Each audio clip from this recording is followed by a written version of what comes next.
In part 2 of using conditional statements with mouseX and mouseY variables, we're going to change our original program, which drew a red circle if mouseX became greater than 250.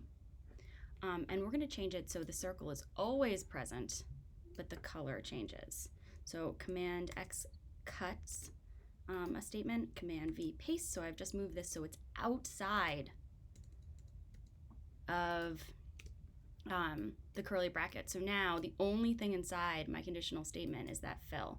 So when I start now, that red circle or that circle will be there, and it has the default white fill color. If I move over 250 on the x-axis, it'll become red.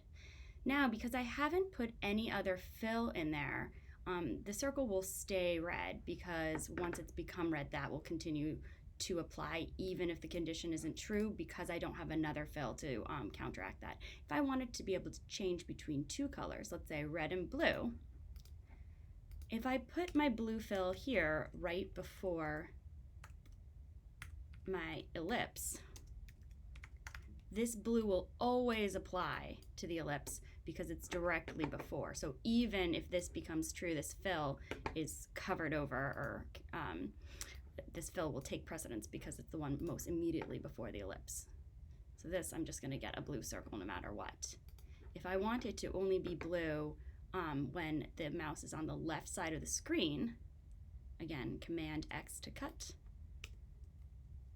Command V to paste, I'm putting the blue fill before the conditional statement. So if the condition mouseX is greater than 250 isn't true, it's going to skip over this entirely, and so it'll just do blue ellipse.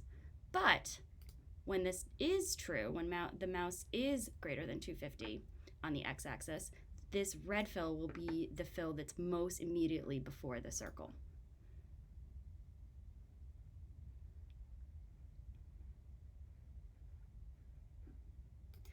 There's another way to do this using what are known as else-if statements, where you can make a whole list of conditional statements if you want to check a bunch of different statements. We're not at that point yet, but certainly we'll get there in the future.